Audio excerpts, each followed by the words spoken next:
Bienvenue dans Éclatante éclaireuse, le podcast des femmes qui refusent la résignation. Je suis Ludivine, coach holistique, et j'accompagne des femmes en quête de sens, de mieux-être, avec plusieurs outils. Du coaching, de l'hypnose humaniste, de la PNL, de l'EFT et du Human Design. Pour le pro comme le perso. Je t'invite chaque semaine à reconnecter à ton corps, à ta confiance et à ton éclat. Ici, pas de faux semblants, des histoires vraies, des prises de conscience et des clés pour oser une vie sur mesure, la tienne. Prête à briller? Alors c'est parti! Hola guapas, j'espère que tu vas bien aujourd'hui. Moi, je vais très bien. Clairement, le sujet du jour m'enjaille comme jamais parce que vraiment, c'est un petit peu le truc qui fait que je suis anti-résignation dans la vie et qui fait que j'ai envie que la vie soit juste presque comme un terrain de jeu. Le titre du jour, c'est un peu «Et si tes défis étaient en réalité simplement déguisés, étaient en réalité des bénédictions?» Alors je sais que pour beaucoup, ça va peut-être résonner avec ce que vous traversez aujourd'hui. En tout cas, moi, ça résonne de fou avec ce que je vis aujourd'hui. Parce que, tu sais, parfois, la vie nous envoie des grosses tempêtes, hein, des gros tumultes. Puis j'aime bien dire quand même que avant le soleil, avant la lumière, il y a toujours le chaos. Et c'est une réalité, en fait. Il y a toujours un espèce de tsunami, comme on dit, le calme avant la tempête et la tempête avant le calme, en fait. C'est un peu ça l'idée. Donc, tu vois, des moments où on se dit, mais pourquoi moi? Pourquoi maintenant? J'ai rien demandé, laissez-moi tranquille. Tu sais, cette espèce de truc qu'on se dit souvent d'ailleurs, parce qu'on se sent fatigué, on se sent incomprise, on est même en colère. On a l'impression que la vie nous en veut parce que on est encore en train de traverser quelque chose de difficile. Et pourtant, avec du recul, ces moments qui nous semblent toujours injustes, voire douloureux, c'est souvent ceux qui nous ont le plus rapprochés de nous-mêmes. Si tu réfléchis à des moments dans ta vie où tu as traversé des choses un peu chaotiques, c'est souvent ces moments-là qui t'ont permis de reconnecter à ta vérité intérieure, à ton authenticité, à ton essence même, à ce que tu veux pour toi dans la vie. Donc, dans cet épisode, pardon, j'ai envie de te parler du changement de regard que tu peux avoir sur les événements de ta vie. D'un passage à je subis à je choisis. Parce que oui, on ne contrôle pas tout ce qui nous arrive, et tant mieux, j'ai envie de vous dire, les filles, mais on a le pouvoir de choisir comment on veut les vivre. Et c'est là en fait que naît notre puissance féminine, parce que c'est dans la capacité à transformer l'épreuve en sagesse, la douleur en lumière. Je vais te faire simplement une toute petite aparté d'il y a 3 ans et demi, quand mon papa est décédé. Et je l'ai raconté dans mon premier podcast, mais c'est vraiment comme ça que ça s'est passé. Ça a été vraiment un tsunami de douleur, d'émotions, etc. Mais vraiment, vraiment, vraiment, vraiment, je savais que la douleur que j'étais en train de traverser, que ce que je vivais d'absolument atroce et imprévisible, allait être une force et une puissance incroyable pour moi. Je savais que ça allait m'apporter quelque chose d'incroyablement grand par la suite. J'ai tout de suite su qu'il y avait un cadeau caché derrière ça. Alors peut-être que oui, de par le travail que je fais, de par tout ce que j'ai déjà travaillé sur moi, peut-être que j'ai eu cette facilité-là, et quand bien même je ne sais pas si c'est ça, mais en tout cas, ça a tout de suite été pour moi un choix.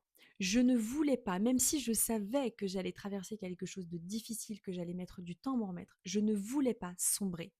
Je ne voulais pas perdre de vue ma propre vie.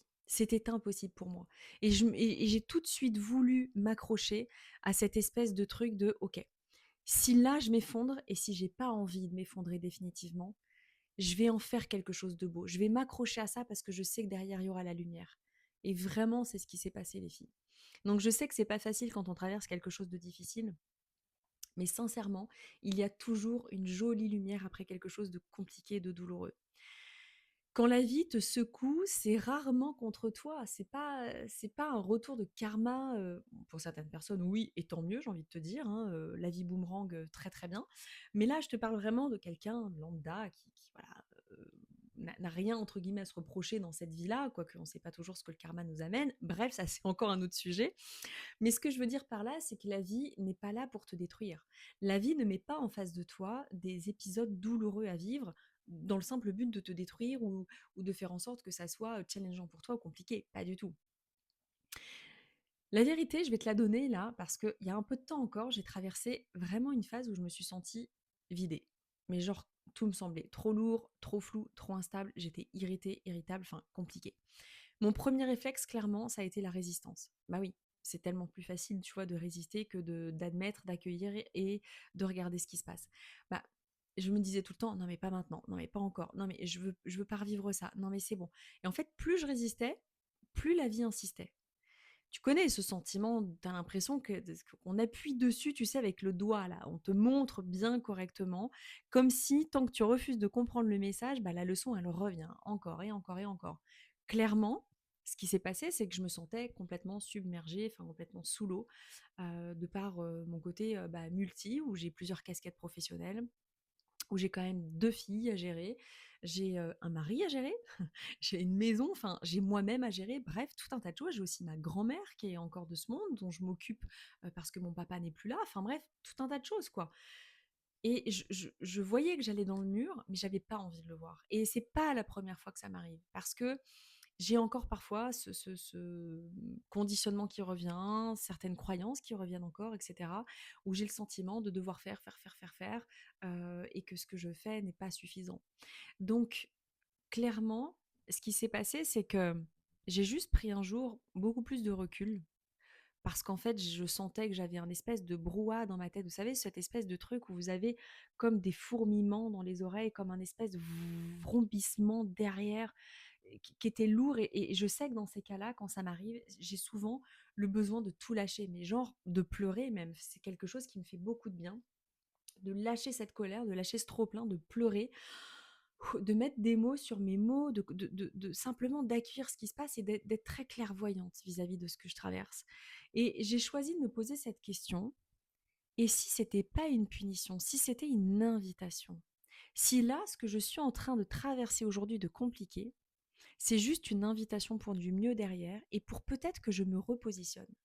Parce qu'en fait, ce qui se passait, c'est que j'étais en train de me désaxer totalement. J'étais en train de me désaxer totalement de la femme que je suis, de la femme que je veux être, de la mère que je suis, de l'épouse que je suis, la coach holistique que je suis. Bref, j'avais une forme de discours antinomique, c'est-à-dire que je pouvais continuer de promouvoir des choses, de croire foncièrement en des choses et d'incarner tout l'inverse. Et ça, je me suis dit, waouh, tu es en train de te prendre un mur en pleine face, tu le sens, t'as pas encore suffisamment mal. Et j'avais pas envie d'aller jusqu'à vraiment mordre la poussière comme ça m'est déjà arrivé. Vraiment pas, c'était un vrai choix pour le coup de stopper à ce moment-là, au moment où j'avais quand même le nez un petit peu écrasé contre le mur. Mais simplement, j'avais envie de voir les choses autrement. Plutôt que de rester dans ce cercle vicieux de c'est dur, j'arrive pas, c'est compliqué, enfin il y a trop de choses dans ma tête, j'ai envie de ça et en même temps j'ai pas l'espace-temps, j'ai pas l'espace mental, j'ai pas l'espace temporel, j'ai pas l'espace émotionnel pour faire ça, pour prendre le temps de faire ça. Je fais quoi en fait? Et vraiment, cette décision de me dire je suis en train de me rendre compte que ce que je traverse là est pour me faire grandir, bah, je vous assure que ça a changé la donne. Parce qu'en fait, c'était pas une punition, c'était une invitation. Et parce qu'à ce moment-là, j'ai cessé de voir la vie comme une adversaire, je l'ai vraiment vue comme une alliée qui me pousse à grandir, même quand je comprends pas encore pourquoi, hein, clairement. Mais elle m'a vraiment poussée à grandir et à me remettre encore, tu vois, à me réaligner, à me faire comprendre que, ok meuf, qu'est-ce qui est en train de se passer? Qu'est-ce qui fait que là, tu t'es laissé embarquer dans ce trop-plein qui ne te ressemble pas, qui n'est pas ce que tu veux, qui n'est pas ce que tu souhaites? Qu'est-ce qui fait que là, tu t'es laissé embarquer dans ça? Qu'est-ce que c'est en train de te dire? Qu'est-ce que tu es en train d'apprendre de toi? Qu'est-ce que tu es en train d'apprendre que tu ne veux plus?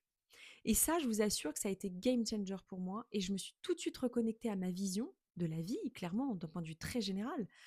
La vision que j'avais de la vie, la vision que j'ai de moi maintenant, la vision que l'image que j'ai de moi-même maintenant, ce que j'ai envie d'être plus tard, ma higher self, comment je vois. Mais attends, je me suis dit, mais là, tu es en train d'aller à l'opposé de ce que tu souhaites pour toi. Tu es en train d'aller à l'opposé de ce que tu veux vivre tout de suite là, maintenant, dans l'instant présent pour toi. Donc clairement, bien sûr que ça te tend. Bien sûr que Alors d'un certain côté, c'est très bien parce que tu flexes. Hein. Je veux dire, tu apprends à aller au bout des choses. Ok, l'élastique, il n'a pas pété. Génial, parce que je m'en suis rendu compte avant et que je me suis posé les bonnes questions avant. Et moi, c'est ce que j'aimerais que tu fasses aujourd'hui, c'est que tu t'interroges sur quelle est cette invitation-là? Qu'est-ce que je suis en train de traverser là maintenant? Ça m'invite à quoi? Ça m'invite à quoi comme changement? Et ça m'a vraiment permis, tu vois, d'accueillir en fait au lieu de résister. C'est vraiment là que réside la clé du féminin, tu vois? C'est le féminin, il cherche pas à contrôler, il accueille. Il inspire, il respire, il observe, il ressent. Donc c'est vraiment autour de ça en fait que j'ai repositionné mon énergie. Donc quand tu es dans ton énergie masculine, blessée, tu veux tout résoudre, tu veux tout comprendre, tu veux tout anticiper, c'est vraiment dans l'énergie dans laquelle j'étais. Mais la sagesse du féminin, en fait, c'est de laisser la vie te traverser. C'est accueillir, ça ne veut pas dire j'aime ce qui est en train de se passer. Ça ne veut pas dire je cautionne ce qui est en train de se passer. Accueillir, ça veut juste dire en fait je reconnais ce qui est en train d'être là tout de suite maintenant et je me donne la permission de vivre pleinement cette traversée. Est-ce que tu saisis la diff? Tu vois, c'est vraiment j'accueille, je suis en train de reconnaître ce qui est en train de se passer dans ma propre vie et en fait, je me donne la permission que ça soit chaotique maintenant, parce que je sais que c'est ce qui me permet de grandir. Et comment je traverse ce chaos? En étant consciente de ce que je suis en train de vivre pour changer la donne et pour grandir, pour m'en servir de leçon quelque part.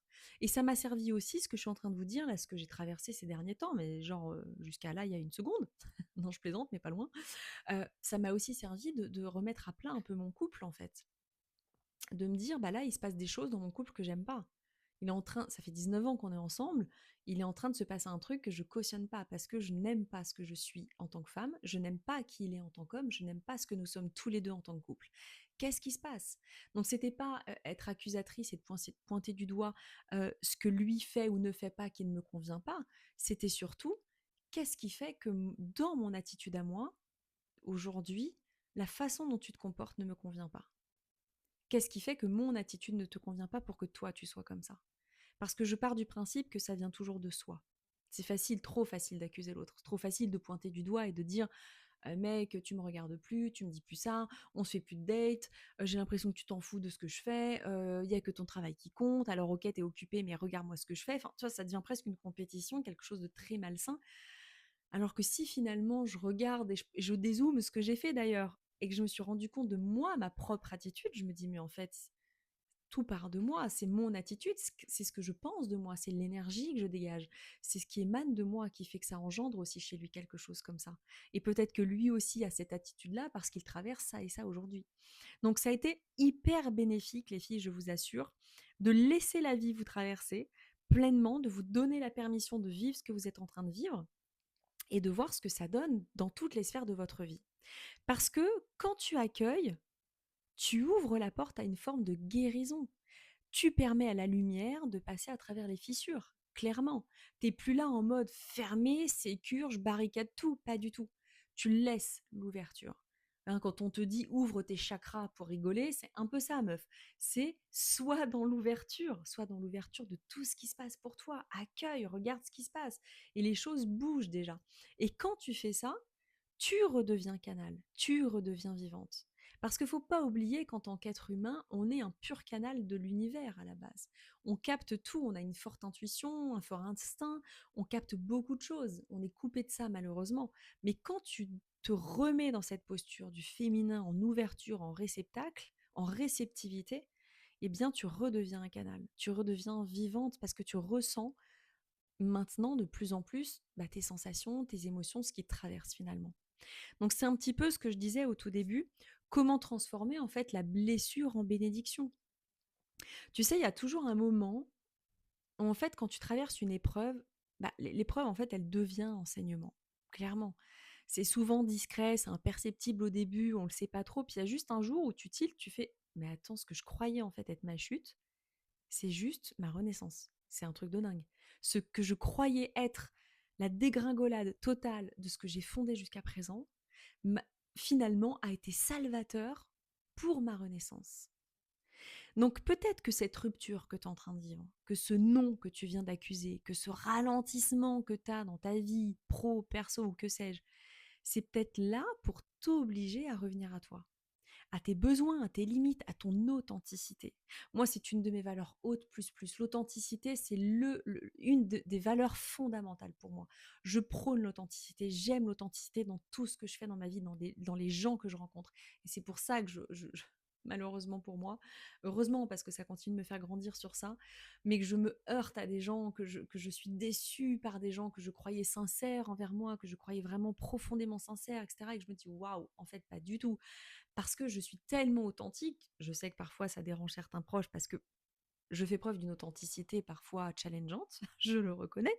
Mais cependant, avec moi, tu sais où t'en es. Je t'aime pas, je t'aime pas. Je suis cependant beaucoup plus nuancée maintenant parce que j'ai mis de l'eau dans mon vin, j'ai compris beaucoup de choses de la vie, etc. Mais j'ai cette forme d'authenticité, c'est-à-dire que je ne peux pas, par exemple, garder les choses pour moi. C'est impossible. Je ne peux pas garder quelque chose qui me chiffonne pour moi. J'ai besoin d'échanger avec l'autre pour que les choses soient plates, et pas plates dans le sens boring, plates dans le sens où, ok, il n'y a pas de vague en fait, on sait ce qu'on pense les uns des autres, on sait c'est bon, c'est ok, parce que j'ai un grand sens de la justice et voilà. Bref, l'objet du podcast n'était pas là-dessus, simplement pour vous dire que quand on revient à soi, on revient à ses valeurs fondamentales, ses valeurs hautes.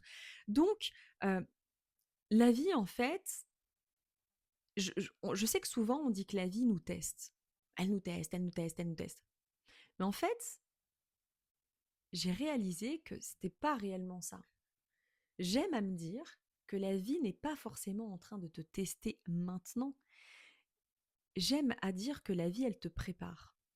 La vie, elle te prépare à la prochaine version de toi. Elle te prépare à ta higher self quelque part.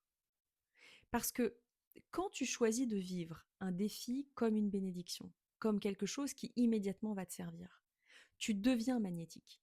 Tu vibres la foi, tu vibres la gratitude, tu vibres la puissance.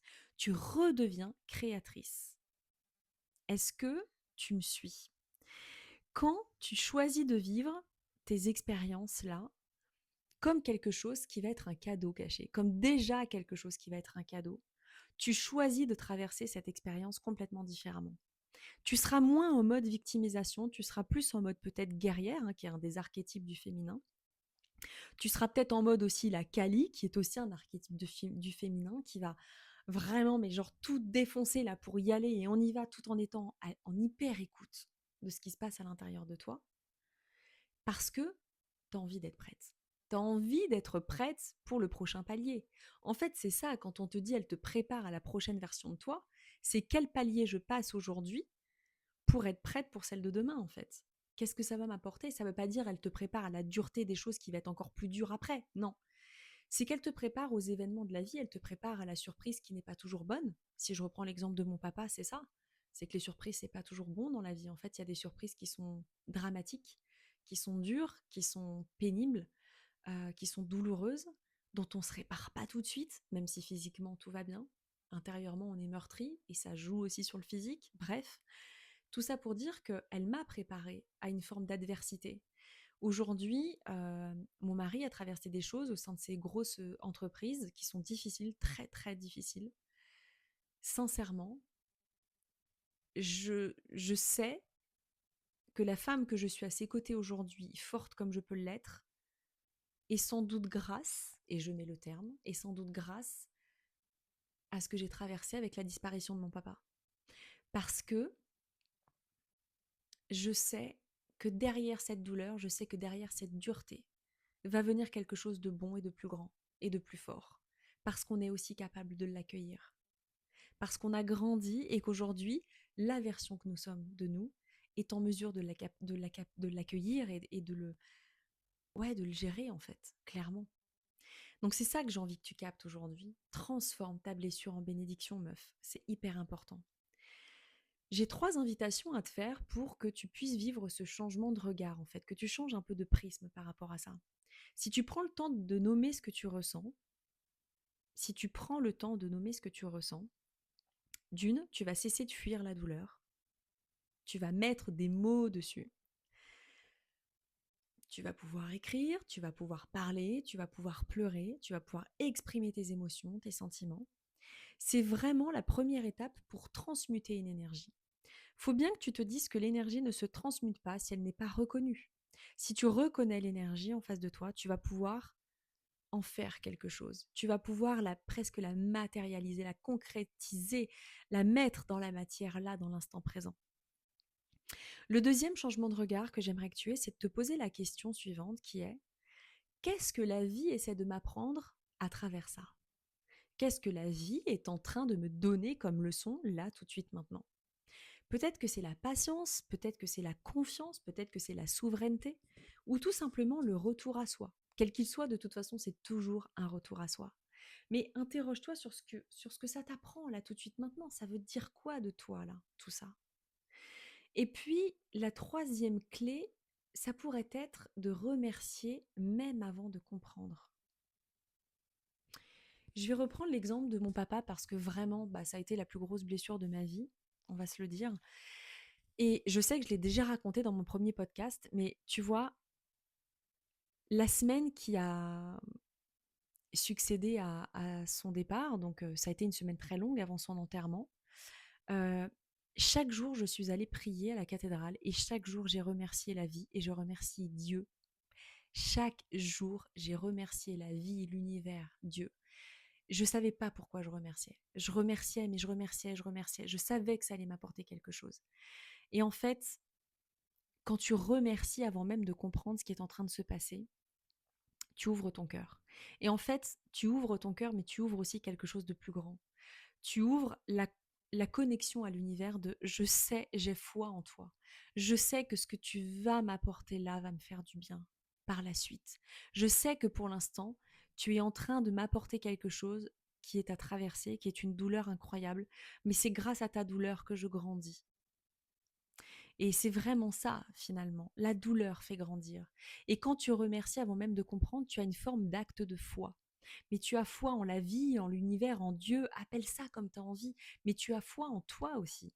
Tu as fondamentalement foi en tes capacités d'accueillir ce qui se passe, en tes capacités de rebondir, en tes capacités de résilience. C'est énorme tout ça. C'est un don du ciel, c'est un cadeau quand on arrive à capter ça. Donc quand tu dis merci à ce qui est, tu ouvres le champ de la manifestation et de la paix parce que tu es dans l'accueil. Tu vois, comme quand tu ouvres les bras et qu'il y a quelqu'un qui vient vers toi, c'est je t'ouvre mes bras en fait. J'ai pas de jugement. C'est vas-y, viens. Viens comme tu es. Comme à McDo, quoi. Viens comme tu es en fait. Donc c'est ça, c'est tu ouvres le champ de la manifestation et de la paix, clairement. Donc, remercie avant de comprendre. C'est hyper important. Tu vois, la prochaine fois que tu sens que ta vie bascule un peu, souviens-toi que tu as toujours le choix quelque part. Le choix de résister ou le choix d'accueillir. Tu as le choix de subir ou de t'élever. Et tu as le choix de voir que chaque défi est une bénédiction qui t'appelle à plus grand. C'est hyper important de comprendre qu'on a toujours cette forme de responsabilité du choix qu'on fait. Qu'est-ce que tu as envie de nourrir aujourd'hui? C'est un peu ça l'idée, tu vois. Et j'avais un mantra à te donner parce que tu sais que j'adore les mantras dans ce podcast. Le mantra aujourd'hui pour toi, ça serait: je choisis de voir la lumière dans chaque épreuve. Je choisis la foi, la croissance et la paix.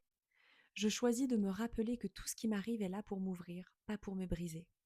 Je te le répète une seconde fois. Je choisis de voir la lumière dans chaque épreuve. Je choisis la foi, la croissance et la paix.